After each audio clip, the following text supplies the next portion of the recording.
கேரளாவிலிருந்து எல்லா கழிவுப் பொருட்களையும் இங்க கொண்டு விடுறாங்க. கேரளாவிலிருந்து எல்லா கழிவுப் பொருட்களையும் இங்க தான் கொண்டு குப்பை கொட்டுறாங்க. அது எப்படி இப்போ லாரியில் வருது அப்படின்னா, இங்க உள்ள எல்லா கோரிகளிலையும் திமுக காரங்கள் கமிஷன் வாங்கிட்டு அவ்வளவு கோரிகளையும் நமக்கு கேரளாவுக்கு கொண்டு போறாங்க. அவ்வளவு நம்முடைய கனிம வளங்கள் அங்க போய் கொடுத்துட்டு பணத்தை வாங்கிட்டு அந்த வெத்தலாரி வரும்போது அவ்வளவு மருத்துவ கழிவுகள், எல்லாமே மிக மோசமான மருத்துவ கழிவுகள் எல்லாத்தையும் இங்க கொண்டு கொட்டுறான். ஆனா நம்ம முதலமைச்சர் கேரளாவுக்கு போய் ஓணத்துக்கு வாழ்த்து சொல்லார். நம்மள பிரியப்பட்ட பினராயி விஜயனுக்கு என்ற ஓணம் வாழ்த்துக்கள் மலையாளத்தில் போய் அங்க பறஞ்சிட்டு வர்றாரு நம்முடைய முதலமைச்சர். அவ்வளவு தூரம் இன்னைக்கு மோசமா. இன்னைக்கு நம்மளுடைய ஒன்னு தெரிஞ்சுக்கிடுங்க, கொஞ்சம் அமைதியா இருங்க.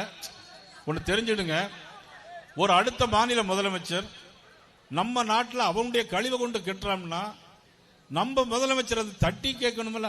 அவரு போய் ஓணத்துக்கு வாழ்த்து கொடுத்திருக்கிறார். எங்களுடைய எல்லா தென்காசி மாவட்டத்தில் உள்ள எல்லா கனிமங்களும் போகக்கூடிய இடம் இன்னைக்கு கேரளா. ஏன் நம்ம நாட்டில் அதை பயன்படுத்தலாமே? யாரும் இன்னைக்கு அதை பயன்படுத்தல. ஆனா இங்க உள்ள ஆளுங்கட்சியை சேர்ந்தவர் எல்லாம் காசு வாங்கிட்டு இருக்கிறான். அவ்வளவு மோசமான ஒரு அரசு தான் இன்னைக்கு நடந்து கொண்டிருக்கிறது.